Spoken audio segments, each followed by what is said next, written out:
প্রিয় দর্শক, শুরু করছি ইস্পানি মির্জাপুর শুভরাত্রি, power by BSB Cambrian school and college.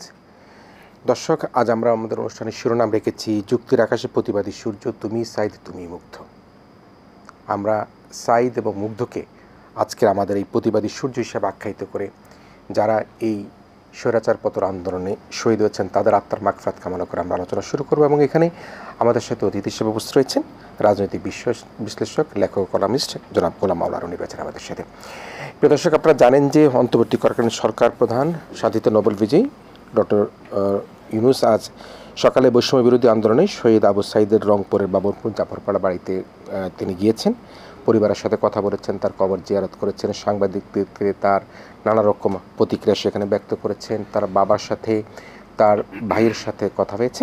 সেই বিষয়ে আমরা একটু আলোচনা করব, তার পরিবারের সাথে কি কথা হয়েছে এবং তার পরিবার কি প্রত্যাশা করেছে সেটি আলোচনায় আসবে। তবে তার আগে আমরা যে আবু সাইদের পরিবারকে যখন তিনি সান্ত্বনা দিতে যান, সেই কবর জিয়ারত করেন, সেই বিষয়ে আমাদের একটা প্রতিবেদন তৈরি হয়েছে। সেই প্রতিবেদনটা দেখে আমরা আবারও আমাদের অতিথি জনাব গোলাম মাওলা রনির কাছে ফিরে আসবো। আবু সাইদের বাংলাদেশে কোনো ভেদাভেদ থাকবে না বলে জানিয়েছেন অন্তর্বর্তীকালীন সরকারের প্রধান উপদেষ্টা ডক্টর মোহাম্মদ ইউনূস। রংপুরের পীরগঞ্জে কোটা বিরোধী ছাত্র আন্দোলনে পুলিশের গুলিতে নিহত শিক্ষার্থী আবু সাইদের কবর জিয়ারত ও পরিবারের সদস্যদের সাথে দেখা করেন তিনি। যে স্বপ্নের পেছনে দাঁড়িয়ে আবু সাইদ বুক পেতে দিয়েছিল তা বাস্তবায়ন করা জাতির দায়িত্ব বলেও মনে করেন প্রধান উপদেষ্টা। বিস্তারিত মনিরুর রহমানের রিপোর্টে।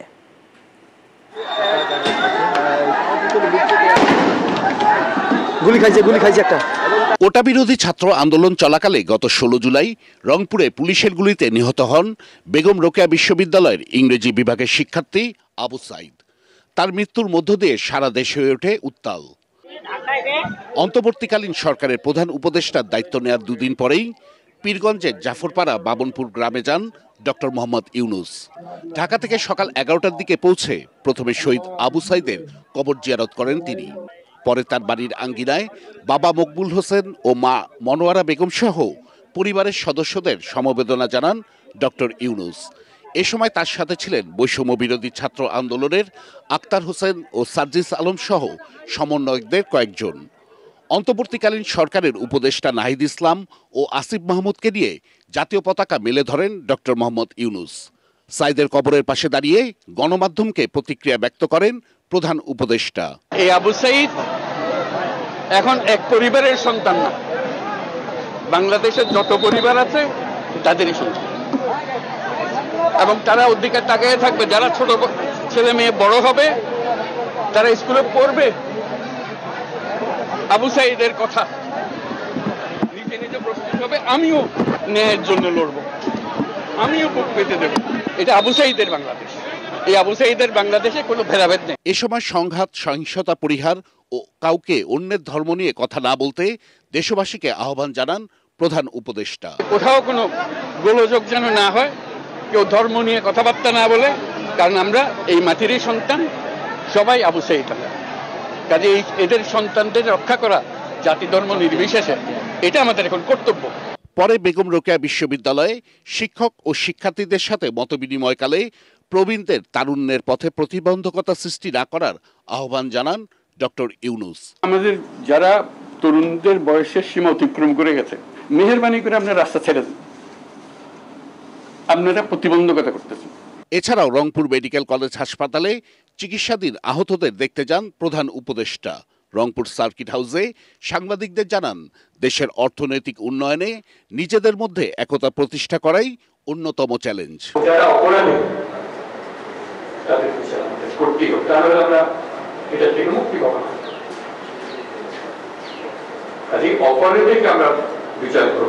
মনিরুর রহমান, এটিএন বাংলা।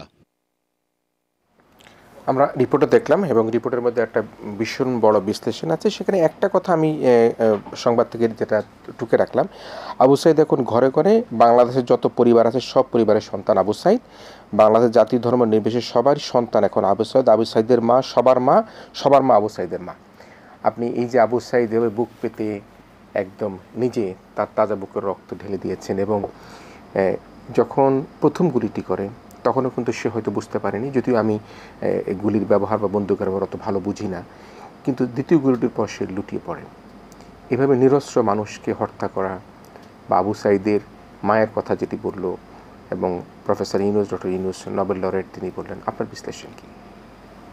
আসলে আবু সাইদের এই ছবিটা যখন প্রথমে এলো, আমি এই ছবিটা নিয়ে ফেসবুকে একটা স্ট্যাটাস দিয়েছিলাম এবং এই স্ট্যাটাসের আগে আবু সাইদের এই বিষয়টি এতটা স্পর্শকাতর ছিল না, কিন্তু আমি স্ট্যাটাসটা যখন লিখছিলাম আমি খুব অঝরে কেঁদেছিলাম।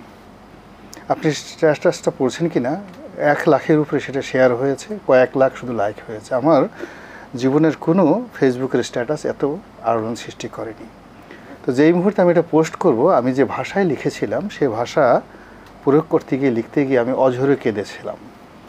আর ওই স্ট্যাটাস যারা পড়েছেন, ন্যূনতম যদি কারো যাকে বলে মনের খুব পাষাণ না হয়, তার না কেঁদে কোনো উপায় নেই।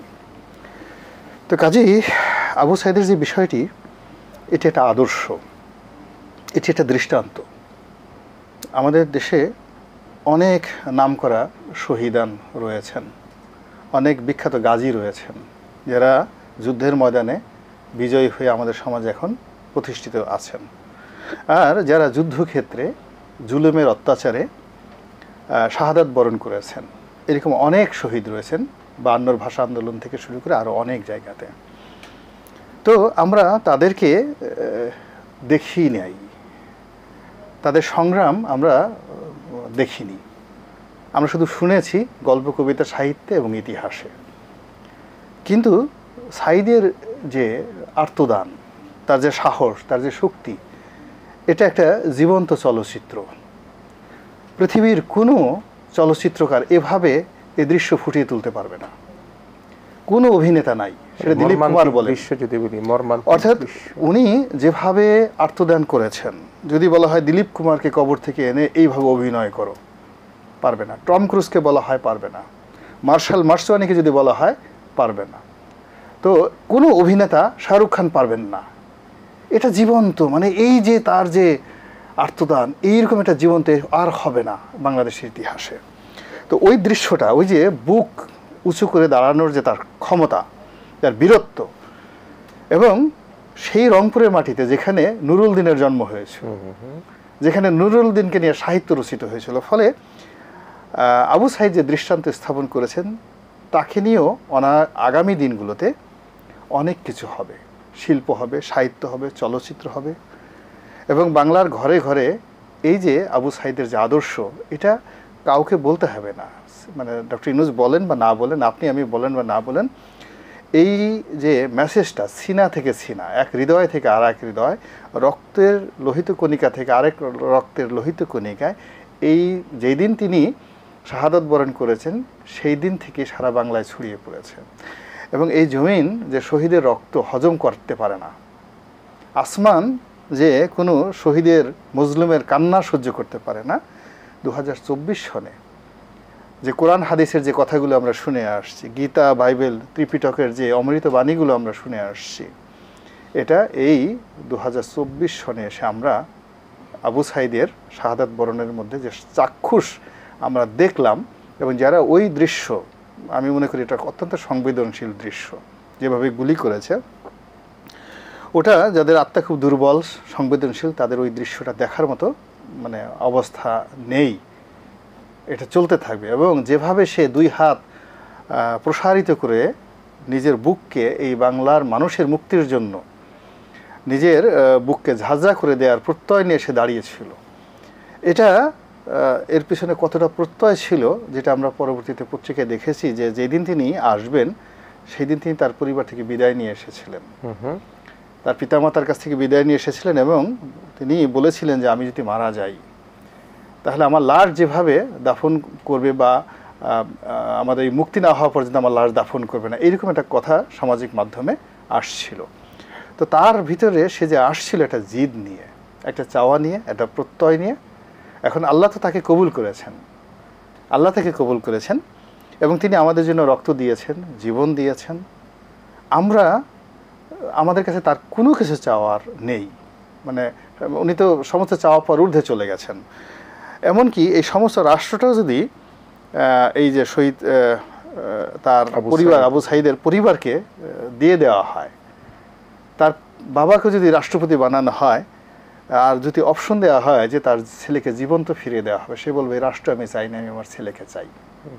এই বাংলাদেশের সেই শাহাবুদ্দিন চুপ্পু তিনি হতে চাইবেন না তার বাবা যদি বলা হয় তোমার ছেলেকে ফেরত দেওয়া হবে। ফলে এই পরিবারের আত্মত্যাগ, এই পরিবারের আবেগ এবং অনুভূতি এটা এত ঊর্ধ্বস্তরের। আপনার তো অনেক রাজনৈতিক বিশ্লেষণ আছে। আমরা ক্ষুদিরামের, আমি কিন্তু এখানে আজকে অনুষ্ঠানে বসে আপনার এই কথা শুনে আপনি বললেন যে তার মায়ের কাছ থেকে বাবার কাছ থেকে সে বিদায় নিয়ে এসেছে, সে তার বুককে ঝাঁঝরা করে দিয়ে বাংলাদেশকে স্বৈরাচার মুক্ত করেছে, সে তার বুককে ঝাঁঝরা করে দিয়ে এই বৈষম্য বিরুদ্ধে আন্দোলনের সূতিকাগার হয়ে আমাদের সকলের মাঝে তিনি বেঁচে থাকবেন। পাঠ্যপুস্তকে লেখা হবে, পাঠাগার হবে, রাস্তাঘাট হবে, বহু কিছু হবে। কিন্তু ওই যে ক্ষুদিরামের একটা গান নিশ্চয় আছে, একবার বিদায় দে মা ঘুরে আসি, হাসি হাসি পড়ব ফাঁসি, এরকম একটা নিশ্চয়ই আমরা শুনেছি। তো আমার তো মনে হয় যে এই যে আবু সাইদ যে প্রত্যয়, তার যে উজ্জ্বল, যে নিজের যে মনের ভাষা, দেশকে মুক্ত করা, স্বৈরাচার মুক্ত করা, দুর্নীতি মুক্ত করা, দুঃশাসন মুক্ত করা, সেই অবস্থানটাকেও কিন্তু কিভাবে আপনি দেখবেন? তার মধ্যে এই অনুপ্রেরণাটা কিভাবে তৈরি হলো? কোন শাসকের কারণে তিনি এত বেশি অনুপ্রাণিত? ওটা আসলে মূল ব্যাপারটা হলো, এখানে আপনি একজন রাজনৈতিক বিশ্লেষক হিসেবে যদি আপনি আমার কাছে জিজ্ঞাসা করেন, তাহলে সব বিষয়ের কার্যকারণ থাকে না। মানুষ যখন প্রেমে পড়ে, কারো প্রেমে পড়ে, তার ভিতরে কোনো বোধ থাকে না, বুদ্ধি থাকে না। মানুষ যখন ক্রোধান্বিত হয়ে যায়, লোভাতুর হয়ে যায়, কোনো মানুষ যদি লোভের কবলে পড়ে, তখন তার বিবেক বোধ কাজ করে না। মানুষের যে প্রেম, নারী পুরুষের প্রেম, পশু পাখির প্রতি প্রেম, প্রকৃতির প্রতি প্রেম, অনেক প্রেম আছে, সৃষ্টিকর্তার প্রতি প্রেম, অনেক প্রেম আছে। তার মধ্যে আল্লাহ রাব্বুল আলামিনের প্রতি যে প্রেম, সেই প্রেমের পরেই দ্বিতীয় যে প্রেম, সেটা হলো ওয়াতান, দেশের প্রতি প্রেম। মানে আমরা পিতামাতার প্রতি প্রেম আছে, এই আছে, এগুলো অনেক, এটা হলো পরবর্তী গ্রেডে। তো দেশপ্রেমটা হলো আল্লাহ রাব্বুল আলামিনের সাথে যদি ইলমে মারফতের জগতে কেউ এখন আল্লাহর সাথে ফানাফিল্লা হয়ে যায়, ওর চামড়া খুলে নিয়ে গেলে সে একটা শব্দ করে না। আমরা সেটা দেখেছি অতীতে, ওরকম অনেক আল্লাহ প্রেমিক রয়েছেন যার শরীর থেকে চামড়া খুলে নেওয়া হয়েছে, সেটা শব্দ করেননি। তো মনসুর হাল্লাজ এরকম বিখ্যাত একজন ওলি আল্লাহ, বা হারুন আর রশিদের জামানার পরে আব্বাসী খলিফার জামানাতে খুব মারেফতের বাদশা বলা হয় তাকে। তদ্রূপ দেশপ্রেমটাও ওইরকম একটা জ্বালাময়ী প্রেম। এই প্রেম যখন মানুষের মধ্যে দানা বাঁধে, তখন মানুষ কোনো যুক্তি খুঁজে না, কারণ খুঁজে না, কেন সেই কাজ করছে, এই সমস্ত কোনো প্রশ্ন আসে না। ৭১-এ মুক্তিযুদ্ধ হয়েছে, ১২ বছর ১৩ বছরের ছেলেরা মেয়েরা ঘর থেকে বের হয়ে গেছে, বন্দুক নাই, কিছু নাই, টাকা নাই, পয়সা নেই, এক কাপড়ে ঘর থেকে বের হয়ে গেছে। আপনি মুক্তির গান সিনেমায় দেখেছেন, আপনার যে সমস্ত মেয়েরা ছেলেরা বের হয়ে গিয়ে সে গান গেয়েছে রাস্তায় রাস্তায় ঘুরে ফিরে, আপনি দেখবেন তাদের বেশিরভাগের বয়সই ২০-এর নিচে। আপনি চিন্তা করেন, আপনি আজম খানের মতো পপ সঙ্গীত, সে পালিয়ে চলে গেছে মুক্তিযুদ্ধে। তো এই যে দেশের প্রতি প্রেম, সেই প্রেমে যদি কেউ দেওয়ানা হয়ে যায়, মাতোহারা হয়ে যায়, তখন তার আর কোনো মৃত্যু ভয় কাজ করে না। আমাদের এই যে শহীদ আবু সাইদ, তিনি এবং তার মতো এই প্রজন্মের এখনো পর্যন্ত এই রাস্তায় রাত্রি ১২টা পর্যন্ত যে সমস্ত তরুণরা দায়িত্ব পালন করছেন, তাদের মধ্যে যে এই মুহূর্তে প্রেম, আমি যে আপনার এখানে আসছিলাম, আসার পরে এটিএন-এর গাড়ি চেক করছিল পিছনে কিছু আছে কিনা ইত্যাদি ইত্যাদি। তো তারা বাচ্চারা চেক করছিলেন এই গভীর রাত্রিতে। চেক করার পর আমি জিজ্ঞেস করলাম যে আপনারা এই যে সামনে প্রেস লেখা, তো তারা গাড়ির প্রেস করা, সাংবাদিক, এটিএন, এসব কিছু তারা চিনে না, এত বয়স তাদের অল্প। আমার নাম গোলাম মোল্লা রনি, একজন নামে যে কোনো ব্যক্তি আছে, আমার এই চেহারা আছে যেটা অনেকেই চেনেন, কিন্তু তারা চেনে না। তারা শুধু বললো আঙ্কেল মনে কিছু করবেন না, রাষ্ট্র সংস্কারের কাজ চলছে, রাষ্ট্র সংস্কারের কাজ চলছে, যে আমরা মনে করতেছি সবার জন্যই আইন সমান, গাড়ি চেক করতে হবে, এই গাড়িটা তারা চেক করলো। তা আমি তাদের আবেগকে শ্রদ্ধা করলাম, তাদের চেষ্টাকে, এবং আমি দেখলাম যে আমি তো জীবনে কখনো রাত্রি ১১টা পর্যন্ত এই রাস্তায় দাঁড়িয়ে দাঁড়িয়ে এই কাজ করার মতো দুঃসাহস আমার হয়নি, এবং আমি কখনো এরকম কোনো সুযোগ আমার জীবনে আসেনি। তো এই সময়টিতে যারা কাজ করেছে, সেই গত প্রায় ২ সপ্তাহ ধরে, তারও বেশি ৩ সপ্তাহ ধরে যারা রাজপথে আছে এবং এখনও পর্যন্ত চালিয়ে আছে, এদের মধ্যে দেশপ্রেমের একটা আগুন জ্বলে গিয়েছে। আমি অত্যন্ত দেখছিলাম কালকে বৃষ্টিতে ভিজে তারা ডিউটি করছে, গাড়ি থেকে আমার ছাতাটা দিয়ে দিলাম, নিতে চাইলো না, পরে আমাকে স্যালিউট করলো তারা। আজকে কিন্তু আমি আসার সময় দেখতে পেলাম সেটা যে ফিজিক্যালি চ্যালেঞ্জড একটা ছেলে, তার পায়ে হাঁটতে পারছে না, বাট সে তার বন্ধুদের সাথে ডিউটি করছে, আজকে রাস্তায় গাড়ি ক্লিয়ার করছে, মানুষকে পারাপার করছে, গাড়ি চেক করছে। এই যে আমাদের তরুণ প্রজন্মের যে এখন যে অনুভূতি, তারা যে বলে রাষ্ট্র সংস্কারের কাজ চলছে, সেই সংস্কারের লক্ষ্যে আমাদের তরুণরা যে এগিয়ে যাচ্ছে, তাদেরকে আমরা আর কীভাবে সাহস যোগাতে পারি? আমরা সাহায্য করতে পারি, আমরা তাদেরকে বিভ্রান্ত করব না। তাদের এই আবেগটিকে আমরা ব্যবসার, আমরা যারা ধড়িবাজ তাদের উপরে যারা বসে আছি, আমাদের যাদের বয়স হয়েছে, টাকা হয়েছে, আমাদের অনেক বুদ্ধি আছে, জ্ঞান বলবো না, আমি বুদ্ধি বলবো, নলেজ আছে, দক্ষতা আছে, কি করে চুরি করতে হয়, কি করে মানুষের আবেগকে ব্যবহার করে সর্বনাশ করতে হয় দেশের, কিভাবে একটা বিপ্লবকে ধ্বংস করে একটা প্রতিবিপ্লব তৈরি করতে হয়, এই ধরনের দুরভিসন্ধি আমাদের যাদের মধ্যে অতীত ট্র্যাক রেকর্ড আছে, তারা যেন কোনো অবস্থাতেই তরুণদের সংস্পর্শে আমরা যাব না। এ কারণে আমরা যতই ছেনিয়ে যাই, মনের মধ্যে শয়তানি নফস এমন একটা বাজে জিনিস, যারা একবার চুরি করেছে, একবার ডাকাতি করেছে, একবার ধর্ষণ করেছে, একবার মন্দ কাজ করেছে, সে 10 বার হজ করে আসছে, তওবা করে আসছে কাবার শরীফ দেখে যে আমি আর জীবনে এই কাজ করবো না, কিন্তু মুহূর্তের মধ্যে তার সামনে যখন অন্যায় করার সুযোগ আসছে, অমনি সে প্রথমে সব বাদ দিয়ে বলে দরকার হলে আবার হজ করব, কিন্তু আজকে অপকর্মটা করে নেই। তার একটা উদাহরণ বলি বাস্তব। আমি 2012 সনে জেলখানাতে গিয়েছিলাম, এবং বাংলাদেশের কম বেশি যারা সচেতন সবাই জানেন যে শেয়ার মার্কেট নিয়ে কথাবার্তা বলার কারণে বিখ্যাত কুখ্যাত দরবেশ ওরফে সালমান এফ রহমানের সঙ্গে আমার একটা ব্যক্তিগত সংঘাত তৈরি হয়েছিল। এবং ইন্টার পার্টি পলিটিক্স, আওয়ামী লীগের ইন্টার পার্টি পলিটিক্সে বলি হয়ে আমি তখন জেলে গেলাম। জেলে যাওয়ার অ্যাভয়েড করে আমার 3টা অপশন ছিল। ফার্স্ট অপশন ছিল পালানোর, আমি বললাম মরে যাব, আমি পালাবো না। দ্বিতীয় অপশন ছিল শেখ হাসিনার মাননীয় প্রধানমন্ত্রীর গণভবনে গিয়ে তার পা ধরে মাপ চাওয়া এবং আশ্রয় চাওয়া, আমি বললাম যে না, করব না। তৃতীয় অপশন ছিল সালমানের সঙ্গে বন্ধুত্ব করা, এবং বন্ধুত্ব করার জন্য এই সালমানের যারা বন্ধু রয়েছেন মিডিয়া জগতের বড় বড় মানুষ, তারা সবাই আমাকে টেলিফোন করেছেন। আমি বললাম যে না, আমি জেলে যাব। এবং এটা মহান আল্লাহ রাব্বুল আলামিনের একটা লীলা খেলা ছিল। আমি জেলে যদি না যেতাম, আর আজকে যদি আমি মরে যেতাম, তাহলে আমার মনে হতো যে এটা অবধ শিশু মারা যাচ্ছে। এর কারণ হলো, আমি ঢাকা জেলে যখন আমাকে নেওয়া হলো, আমাকে প্রথম যে রুমটিতে রাখা হলো সেটা হলো শহীদ আল্লামা দেলোয়ার হোসেন সাইদি যে রুমে থাকতেন, সেই রুমে আমাকে প্রথমে ঢুকানো হলো। আচ্ছা, তো আমি সেখানে 3-4 ঘন্টা থাকলাম। 3-4 ঘন্টা থাকলাম। তারপর আমাকে গভীর রাত্রিতে রোজার মাসে সেখান থেকে আমাকে নিয়ে গেল হলো কাশিমপুর কারাগারে। এবং কাশিমপুর কারাগারে সেই রুমে আমাকে রাখা হলো যেই রুমে সালমান এফ রহমান থাকতেন 1/11-এর সময়টাতে। আচ্ছা। এবং সেই রুমটাতে যেখানে সালাউদ্দিন কাদের চৌধুরী থাকতেন, এবং সেই রুমটাতে যেই রুমে নাসিম সাহেব, প্রয়াত স্বাস্থ্যমন্ত্রী নাসিম সাহেব থাকতেন, সেই রুমে আমাকে থাকতে দেওয়া হলো। তো আমার ঠিক উল্টো দিকে ছিলেন মাহমুদুর রহমান সাহেব, না ছিলেন মীর কাসিম আলী সাহেব আরেকটা রুমে, পাশের রুমে। আর উপরের রুমে ছিলেন, মাথার উপরে ছিলেন গিয়াসউদ্দিন আল মামুন, আর উল্টো দিকে ছিলেন মাহমুদুর রহমান, আর এটিএম আজহার পরে আসছিলেন। তো এই সময়টিতে আমি ওই যারা কারারক্ষী অন্যান্য লোক, তাদের কাছে আমি সালমান এফ রহমান সাহেবের কথা শুনতাম। তারা বলতেন যে উনি সারাক্ষণ কাঁদতেন এবং তওবা করতেন, সারাক্ষণ কোরআন শরীফ পড়তেন, এবং বলতেন যে এবার যদি তিনি জেলখানা থেকে মুক্তি পান, জীবনে তিনি আর কখনো রাজনীতি, অর্থনীতি, অপকর্ম কোনো কিছুর সঙ্গে তিনি জড়াবেন না, এবং একজন ভালো মানুষ হিসেবে তিনি সেখান থেকে যাকে বলে হয় জেল থেকে বের হয়ে তিনি একটা নতুন জীবন, ফ্রেশতার মতো একটা জীবন তিনি শুরু করবেন। এবং সম্ভবত সেই জেল থেকে বের হয়ে তিনি আগে তো খুবই স্টাইলিশ ছিলেন, দাড়ি শাড়ি এভাবে রাখছেন। তো দেখেন সেই লোকটি সেই 1/11 গেল, আওয়ামী লীগ ক্ষমতায় আসলো, মধ্যে বোধহয় 8-9 মাসের সময় পেয়েছে সে।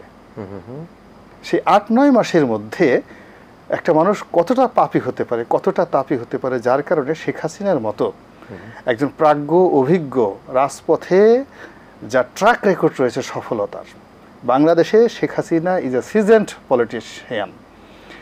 তো সেই মানুষটিকে পচিয়ে দিয়েছে, দুর্গন্ধযুক্ত করে দিয়েছে, সর্বনাশ করে দিয়েছে একজন সালমান এফ রহমান। তা আমি এই সময়টাতে মনে করি যে যারা সালমান এফ রহমানদের মতো ছোট ছোট সালমান এফ রহমান, নাতিপুতি সালমান এফ রহমান, গুড়া গুড়া সালমান এফ রহমান, তারা যেন এই যুগের সংগ্রামী যারা আছেন তাদের ধারে কাছে যেতে না পারেন এবং তারা যেন না যান। সালমান কোথায় আছে এখন? আমি তো জানি না তিনি কোথায় আছেন, দিস নট মাই বিজনেস। আমি তিনি কোথায় আছেন আমি জানি না। আমি শুধু বলবো যে সালমান এফ রহমানের আদর্শ ধারণ করেন এই ধরনের চোর চুট্টা গুন্ডা বদমাইশ এই সমস্ত লোকজন যদি কোনো কারণে এই যে যারা রাজপথের যারা এখন দেশপ্রেমে যারা একেবারে উন্মত্ত হয়ে আছেন তাদের এই আবেগকে পুঁজিবাজারে নিয়ে যেতে না পারে, যেন শেয়ার মার্কেটে যেন নিয়ে যেতে না পারে, তাদের পুঁজিকে ব্যবহার করে যেন একটা ভ্যাকসিনকে গড়ে তুলতে না পারে, তাদের পুঁজিকে ব্যবহার করে যেন একটা ব্যাংক দখল করতে না পারে, তাদের সেই আবেগকে মানে পুঁজি করে যেন মানে যেভাবে এস আলম আপনার ইসলামী ব্যাংক দখল করেছে এইভাবে যেন এই যুবকদের আবেগকে ব্যবহার করে এদের নেতা হয়ে যেন ব্যবহার করতে না পারে, এটা আমাদের জন্য আমরা যারা এখানে কনসাস আছি এই জিনিসগুলো আমাদেরকে বলতে হবে। আপনার কাছে নিশ্চয়ই আরো অনেক বিশ্লেষণ আছে। আমরা দুজনেই খুবই মুগ্ধ এই কারণের জন্য, আপনি বলছিলেন আমি বলছিলাম দেশবাসী মুগ্ধ। আজকে বৃষ্টি হচ্ছে, আজকে দুপুরবেলা খাবার নাই, রাতে খাবার নাই, আমাদের এই শিশু সন্তানরা কিন্তু রাস্তায় আমাদেরকে সুরক্ষা দিচ্ছে। আমরা সে আলোচনায় প্রিয় দর্শক আমরা বলছিলাম যুক্তির আকাশে প্রতিবাদী সূর্য, তুমি সাইদ তুমি মুক্ত, এই স্লোগানে আমরা আমাদের ইস্পাহানি মির্জাপুর শুভরাত্রি আয়োজনে কথা বলছিলাম এবং কথা বলছিলেন রাজনীতি বিশ্লেষক জনাব গোলাম মাওলা রনি। আমরা আবারও জনাব গোলাম মাওলা রনিকে নিয়ে একই আলোচনায় ফিরে আসবো। প্রিয় দর্শক আপনারা আমাদের সাথেই থাকুন। যুক্তির আকাশে প্রতিবাদী সূর্য, তুমি সাইদ তুমি মুগ্ধ, এই স্লোগানই আমরা আমাদের আজকের আয়োজন সাজিয়েছি ইস্পাহানি মির্জাপুর শুভরাত্রিতে, powered by BSB Cambridge school and college. এবং এই আলোচনায় আমাদের সাথে রাজনীতি বিশ্লেষক আপনাদের সকলের পরিচিত জনাব গোলাম মাওলা রনি রয়েছেন আমাদের সাথে। আমরা আসলে সাইদকে নিয়ে কথা বলছিলাম, শহীদ সাইদ, আমাদের সাইদ। আজকে ডক্টর ইউনূস নোবেল লরেট তিনি বলেছেন যে আজকে সাইদের মা সকলের মা, আমাদের মা সাইদের মা। আমি যদি একটু ফিরে আসি আবারও সেই সাইদ আলোচনায়, আমার মনে যেটা বলা হচ্ছে যে এখন জাতির যে হিরো, সেই হিরো খচিত যে স্বর্ণাক্ষরে লেখা, সে লেখায় কিন্তু সাইদের নাম থাকবে। কিন্তু যে জায়গাটা একটু বলতে চাচ্ছি সেটা হচ্ছে সাইদ যখন মারা গেল তার পরবর্তীতে যখন থানায় একটা জিডি বা একটা মামলা করা হলো, সেখানে বলা হলো সে পিকেটারদের ইটের আঘাতে হয়তো বা মারা গিয়েছে বলে সেখানে উল্লেখ করা হলো। এই যে এক ধরনের অসত্য তথ্য দিয়ে থানায় একজন মানুষকে গুলি করে হত্যা করার পর থানার ডায়েরিভুক্ত করে রাখা, যদি আজকে এই পরিস্থিতি না হতো তাহলে হয়তো বা জাতিকে এটাই জানানো হতো যে সাইদ মারা গিয়েছে পিকেটারদের বা বিক্ষোভকারীদের ইটের সেই আঘাতে। আপনি কীভাবে দেখছেন বিষয়টাকে? আমি আগেই বললাম যে শহীদের রক্ত জমিন হজম করতে পারে না। এখন সাইদ মারা গেছে দেশপ্রেমের কারণে, দেশপ্রেমের আগুনে তিনি আত্মাহুতি দিয়েছেন, আপনি যেভাবেই বলেন না কেন। এবং মহান আল্লাহ রাব্বুল আলামিন আরও শহীদ হওয়ার সৌভাগ্য সবার হয় না। আপনি 1000 কোটি টাকার মালিক হতে পারেন, পৃথিবীর বাদশা হতে পারেন, কিন্তু আপনি একজন সালাম রফিক বরকত হতে পারবেন না। এই পৃথিবীতে এই বাংলায় 1000 বছরের ইতিহাসে হাজার হাজার রাজা বর্ষা আসছে, কিন্তু সালাম রফিক বরকত এবং সাইদ তারা কিয়ামত পর্যন্ত এই জমিনে মানুষের শ্রদ্ধা, ভালোবাসা এবং দোয়ার উপলক্ষ হয়ে থাকবেন। যে এরকম যারা সত্যিকার অর্থে দেশপ্রেম, কোনো অভিনয় না, কোনো ভনিতা নয়, কোনো আর্টিফিশিয়ালিটি নয়, তারা সত্যিকার অর্থে শহীদ হওয়া তামান্না নিয়ে ওই জায়গাতে গিয়েছিলেন। ফলে এই সমস্ত মানুষকে নিয়ে মিথ্যাচার করা এই জমিন সহ্য করে না। আর সহ্য না করার কারণে দেখেন এই যে সমস্ত রিপোর্ট ফলস রিপোর্ট যারা করেছে তারা এবং তাদের যারা ঊর্ধ্বতন কর্তৃপক্ষ, পুলিশের দুর্নীতিবাজ যে সমস্ত কর্মকর্তা আজ যে ঐতিহাসিক দুর্ভোগ এবং দুর্দশার মধ্যে পড়েছে। আপনাকে আমি বলি, আমাদের এই ইন্ডিয়ান সাবকন্টিনেন্টে প্রথম পুলিশিং ব্যবস্থা এবং ভূমি কর ব্যবস্থা, এই যে এখন যে ভূমি কিভাবে হবে, এটা চালু করেছিলেন মহামতি শের শাহ। এবং বলা হয় it is the best policing system around the world. পৃথিবীতে এর চেয়ে ভালো পুলিশিং ব্যবস্থা নেই যেটা শের শাহ চালু করেছিলেন। এবং শের শাহ সেই পুলিশি ব্যবস্থার সঙ্গে কিছু কলোনিয়াল টার্মস অ্যান্ড রেফারেন্স যুক্ত করে এই ইন্ডিয়ান পুলিশ অ্যাক্ট ব্রিটিশরা তৈরি করে। কিন্তু তাদের দেশে যে পুলিশ, মানে ইংল্যান্ডের যে স্কটল্যান্ড ইয়ার্ডের যে পুলিশ, সেই পুলিশটি কিন্তু হুবহু সেই নিয়ম ফলো করছে যেটা আজ থেকে সেই প্রায় 800 বছর আগে সম্রাট 800 বছর না 600 বছর আগে সম্রাট শেরশাহ এই বাংলাদেশে সারা পাক ভারতে চালু করেছিলেন সেই পুলিশ। তো বাংলাদেশের পুলিশের শেরশাহের আমল থেকে এই পর্যন্ত যদি আপনি ধরেন তাহলে ধরেন অলমোস্ট 400 বছর, 400 ইয়ার্স হিস্ট্রি। এই 400 বছরের পাক ভারত উপমহাদেশের ইতিহাস এবং সারা দুনিয়াতের ইতিহাসের মধ্যে এই বাংলাদেশের এই সময়টাতে এই দুর্নীতিবাজ পুলিশদের কারণে এই পুলিশের লক্ষ লক্ষ নিবেদিত প্রাণ, সৎ এবং ভালো কর্মকর্তা থেকে শুরু করে যারা অতীতে এই বাংলাদেশের জন্য বিনির্মাণে যারা রক্ত ঝরিয়েছেন, জীবন বিসর্জন করেছেন, জীবনের অনেক সুযোগ সুবিধা, শুধুমাত্র আমার নিজেদের পরিবারই আমি অনেক লোক দেখেছি যারা পুলিশের একজন সিপাহী হিসেবে কাজ করতেন এবং পুলিশের যে পোশাকটি, একজন সিপাহী পুলিশের সেই পোশাকটিকে তিনি তার নিকট একটা ইবাদত হিসেবে মনে করতেন, এলিমেন্ট অফ প্রেয়ার্স। এবং তার স্ত্রী সন্তানেরা বলতেন যে এই লোকটাকে মানে যখন যে পোশাক পরে, আমরা ছোটোবেলায় দেখেছি আমাদের গ্রামের অনেক পুলিশ কনস্টেবল ছিলেন, বিকজ আমার এক দাদির ভাই ছিলেন 1953-তে পাকিস্তানের আইজি, আবুল হাসনাত সাহেব তার নাম। তো ওনার কারণে কি হলো, পাকিস্তান পুলিশে আমাদের গ্রাম এবং আমাদের থানাতে যে পরিমাণ নিয়োগ লাভ করেছে বাংলাদেশের অন্য কোনো এলাকাতে নেই। ফলে একটু পরপর খালি দারোগা বাড়ি।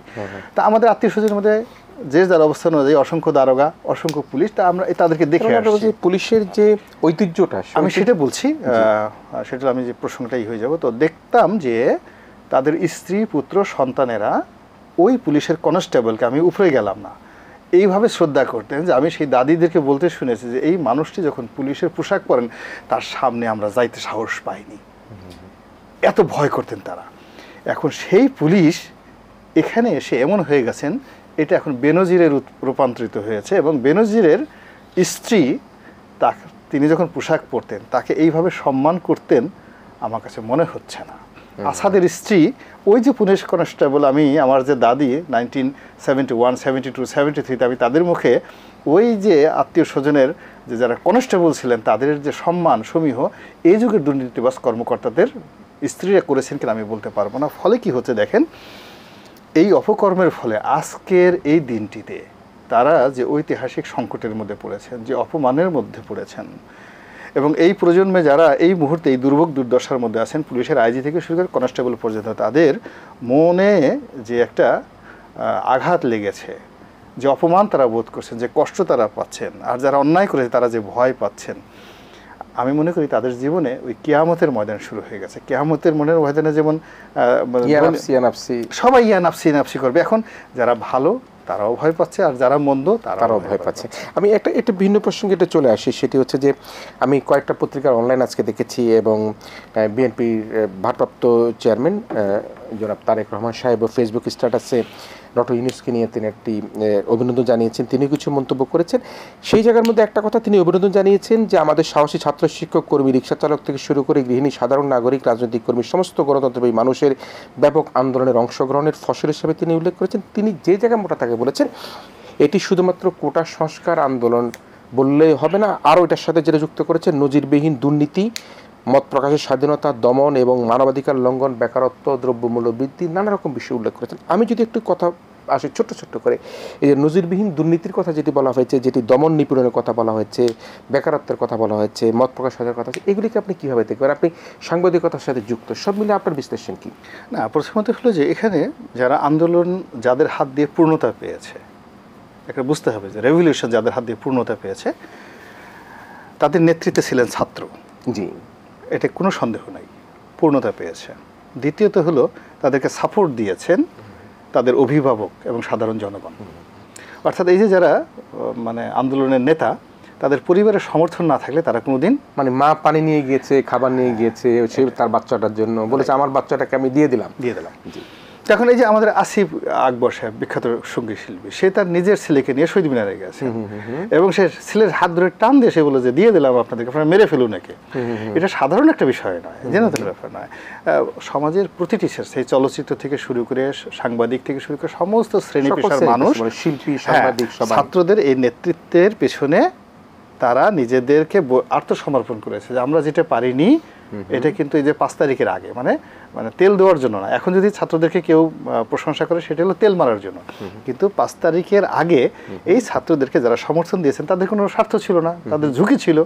তো এরকম লক্ষ লক্ষ মা বোন গিয়ে সমবেত হয়েছে, তারা লক্ষ লক্ষ মা বোন থেকে শুরু করে অভিভাবকগণ দ্বিতীয় সারিতে এসে এই ছাত্রদের পেছনে শক্তি জুগিয়েছে। এরপর যখন পরিস্থিতি খুব খারাপ হয়ে গেল, যখন একেবারে সমস্ত আশা ছেড়ে দিয়েছি, যখন তারা ঢাকা ঘেরাওয়ের কর্মসূচি দিলেন, তখন ভেস্ত দোজকের মাঝামাঝি একটা জায়গাতে ছিল। তারাও জানতো না সফলতা আসবে, আর যারা ছিল তারাও বুঝতে পারেনি যে আমরা সফলতা লাভ করতে পারবো কি পারবো না। তো এইরকম 50-50 এক গ্রুপ, মানে আয়দার সরকার শেষ হয়ে যাবে অথবা এই যারা আন্দোলনকারী তারা শেষ হবে, এর মাঝামাঝি কোনো রাস্তা ছিল না।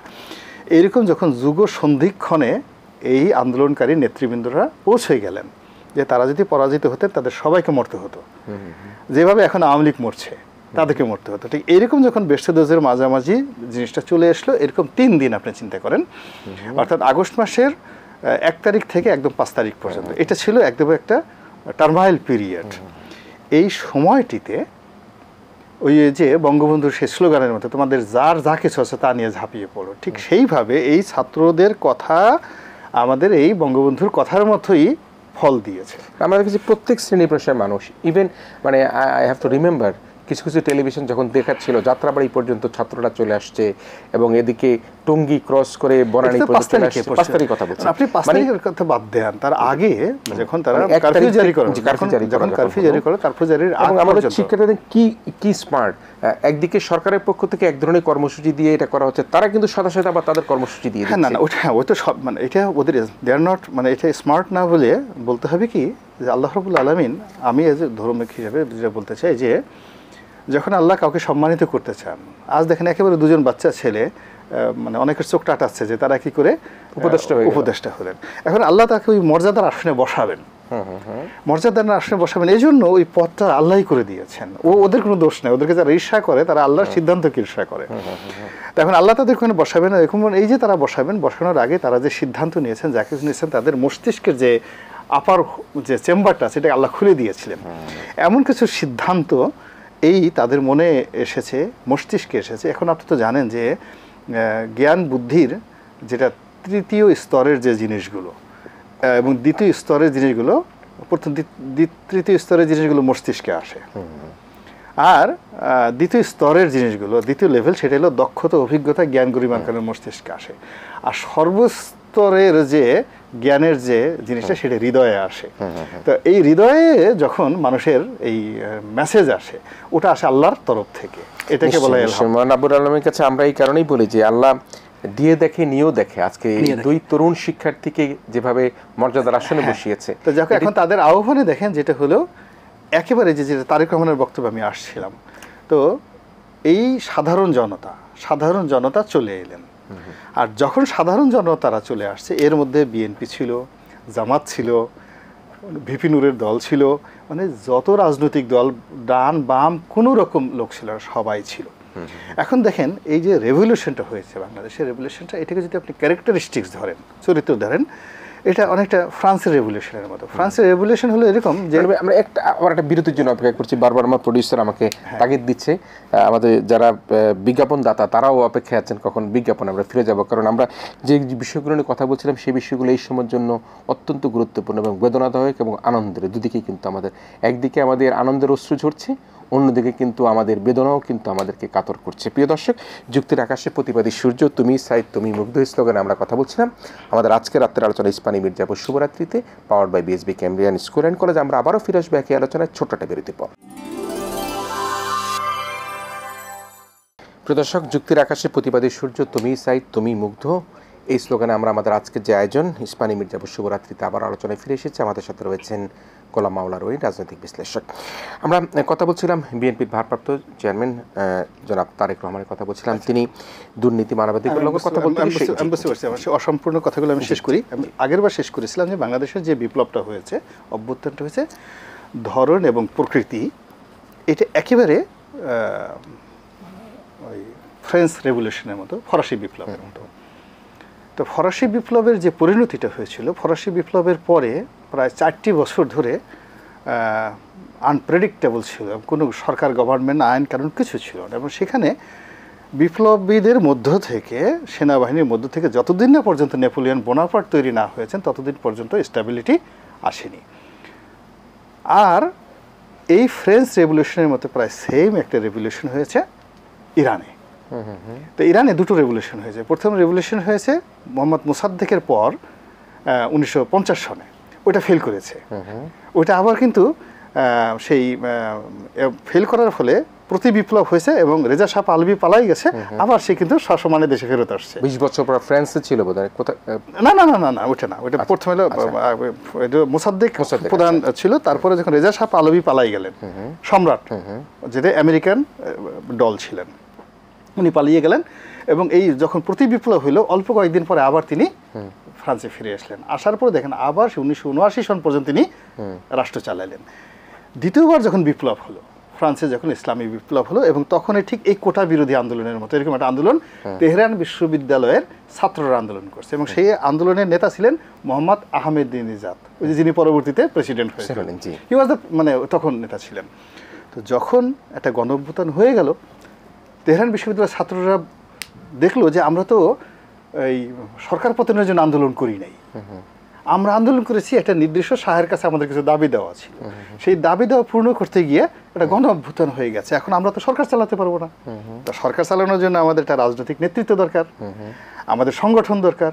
তো কে এখন ওখানে, এই যে বাংলাদেশে যেমন ডক্টর ইউনূস সাহেব আছেন, ওখানেও তখন ইরানে অনেক অনেক জনপ্রিয় ব্যক্তি ছিলেন, খমেনির চাইতে অনেক বড় বড় মানুষ। কিন্তু ছাত্ররা যে কাজটা করলো, তারা করলো কি, বললো যে না, বুঝতে পারলো যে আমরা এই যে আন্দোলনটা করেছি, এই আন্দোলনের জন্য গত 30 বছর যাবৎ যারা রাজনৈতিক লড়াই সংগ্রাম করেছেন, এই লড়াই সংগ্রামের ফলে মানুষের মধ্যে যে ক্ষোভ, বিস্ফোরণ হয়েছে, অগ্নুৎপাত সৃষ্টি হয়েছে, লাভা তৈরি হয়েছে, এটা বিস্ফোরণের জন্য উকি ঝুঁকি মারতেছিল এবং আমরা সেই সুযোগটা করে দিয়ে একটা ফুটা করে দিছি, সেই ফুটা দিয়ে সমস্ত চলে আসছে। এই যে গরলটা বের হয়েছে, এটা সমস্ত কর্তৃত্বটা আমার নয়। ফলে এই যে কর্তৃত্বটা এবং কৃতিত্বটা যে ধরে রাখতে হয়, উইনিতে পলিটিক্যাল লিডারশিপ, পলিটিক্যাল লিডারশিপ। এই জন্য তারা করলো কি, ফ্রান্সে নির্বাসিত আয়াতুল্লাহ খমেনিকে ডেকে আনলো, বিকজ সারা ইরানে একমাত্র তারই সংগঠন ছিল দেশ চালানোর মতো। বাকি ইতিহাস আমরা সবাই জানি। এখন আমাদের সংগ্রামের যারা নেতা আছেন, তারা কি চিন্তা ভাবনা করেছেন আমি এটা জানি না। আমাদের বিএনপির নেতা জনাব তারেক রহমান সাহেব, তো তিনি যে জিনিসটা বোঝাতে চেয়েছেন তার এই বক্তব্যের মাধ্যমে দিয়ে, সেটা হলো যে কেবলমাত্র কোটা বিরোধী, মানে এটা মানুষের নানা রকম, আমি বলি এই কোটা বিরোধী এই যে স্লোগানটা, যে বৈষম্যহীন সমাজ, এই দুটো স্লোগানের ভিত্তিতে আসলে মানে দেশে বিপ্লব হয়নি। এই বিপ্লবের পিছনে আওয়ামী দুঃশাসন, এই বিপ্লবের পিছনে গুম, হত্যা, এই যে 2009 থেকে এই পর্যন্ত অনেক কিছু, হাজার হাজার অপরাধ, আয়নাঘর, হাজার হাজার, এই সব কিছুকে ধূমায়িত করেছে দেশের রাজনৈতিক শক্তি। এবং এই রাজনৈতিক শক্তিকে সমন্বিতভাবে যদি এখন এই তরুণদের এই বিপ্লবের সাথে সম্পৃক্ত করা না যায়, তাহলে আলটিমেটলি গোল হবে না। এখন চিন্তা করেন যে যারা চালাচ্ছে, যদি ইলেকশন, কালকে ইলেকশন হয়, 1 বছর পর ইলেকশন হয়, ক্ষমতায় কারা আসবে? বিএনপি আসবে, জামাত আসবে। এখন বিএনপি জামাত যদি আসে, প্রধানমন্ত্রী কে হবে, প্রেসিডেন্ট কে হবে? তারেক রহমান সাহেব হবেন, অন্য কেউ তো হবেন না। বা জামাতের আমির তারেক রহমান সাহেব তারা দেশে চলে আসা দরকার তো। না না না, সেটা তার কি করা দরকার সেটা তিনি ভালো বুঝবেন। এখন ভাবলো যে আমার হাতে একটা পাম্প আছে, রিক্সা পাম্প দেওয়ার জন্য, আমি এটা তিনি হেলিকপ্টার পাম্প দিতে পারবো না।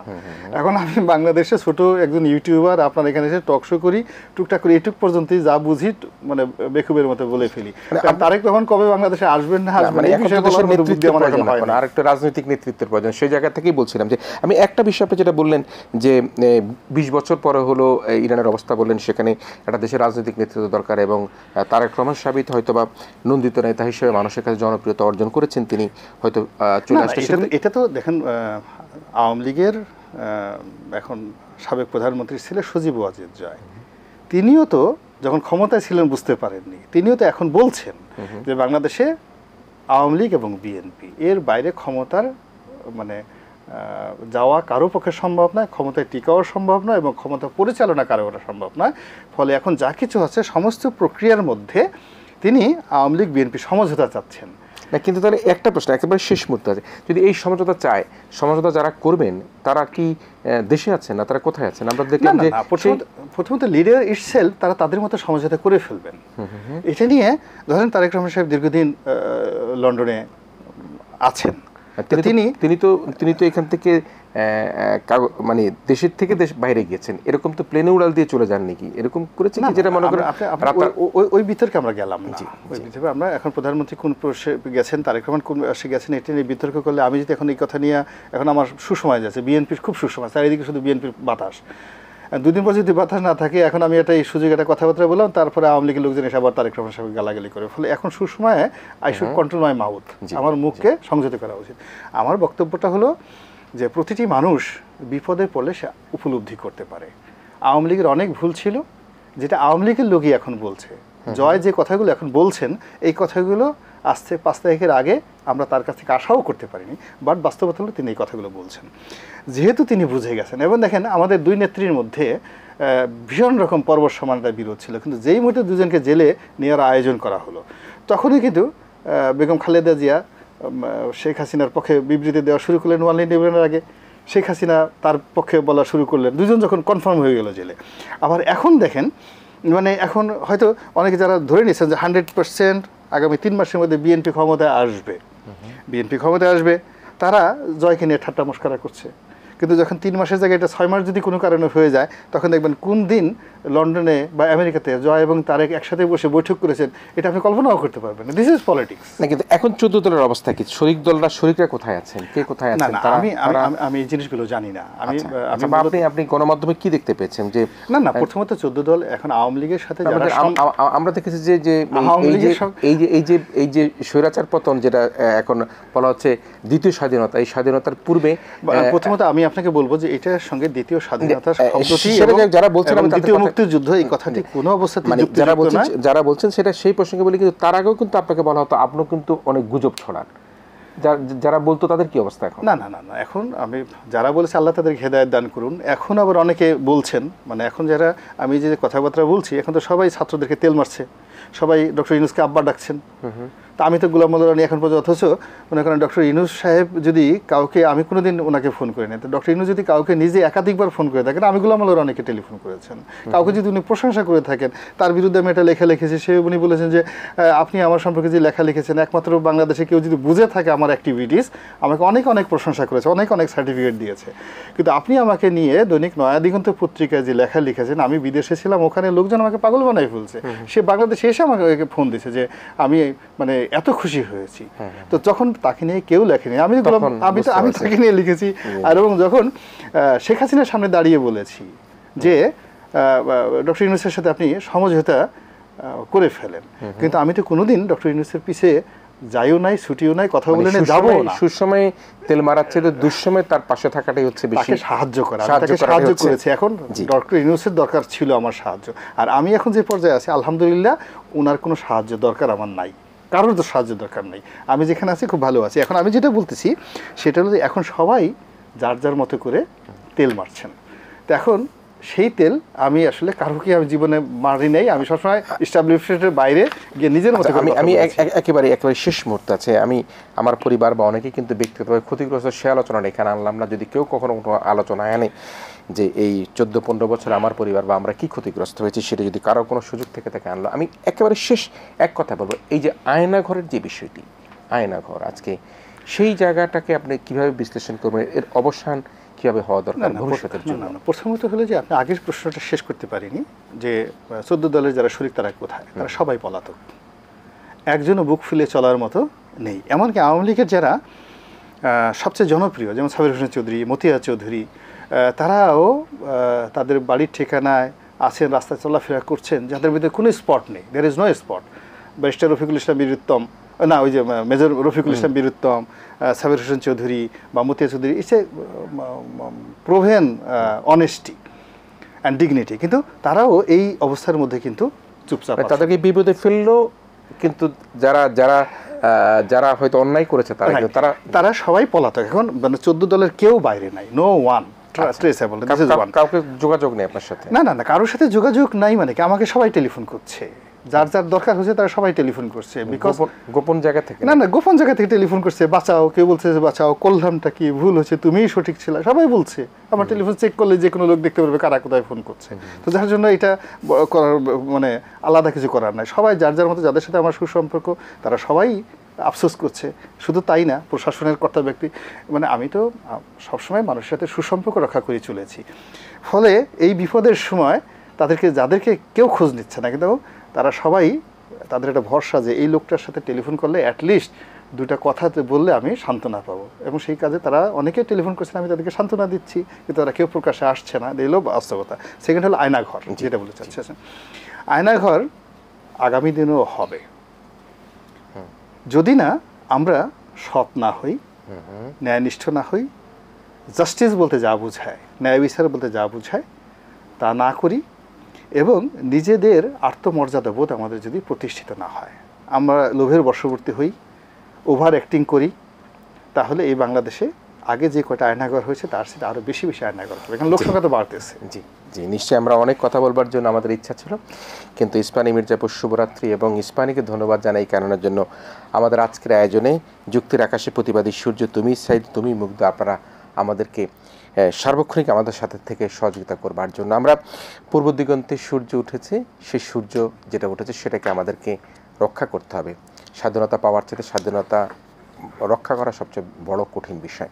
আমরা আশা করব আমরা সকল শ্রেণী পেশার মানুষ, আজকে তরুণরা যারা শিক্ষার্থীরা আজকে মাঠে রয়েছেন, যারা আজকে ট্রাফিকের কাজ করছেন, আজকে যারা আমাদেরকে নানাভাবে সহযোগিতা করেন, যে মুগ্ধ ছেলেটি আজকে সেই স্বৈরাচার পতন আন্দোলনের সময় আমাদেরকে পানি খাইয়েছেন, তাদের দৃষ্টির দিকে তাকিয়ে, তাদের চেহারার দিকে তাকিয়ে, তাদের ছবির দিকে তাকিয়ে আমরা এই বাংলাদেশকে দুর্নীতিমুক্ত বাংলাদেশ করতে চাই, স্বৈরাচার মুক্ত বাংলাদেশ করতে চাই, এবং যে বাংলাদেশের কথা আমরা আশাবাদ ব্যক্ত করি সে বাংলাদেশ যাতে আমাদের হৃদয়ে আমরা ধারণ করি। বাংলাদেশকে এগিয়ে নিয়ে যাওয়ার এই প্রত্যয় নিয়ে আমরা আমাদের আজকের আয়োজন এখানে শেষ করছি। প্রিয় দর্শক, আপনারা ভালো থাকবেন, সবাই মিলে ভীষণ ভালো থাকবেন।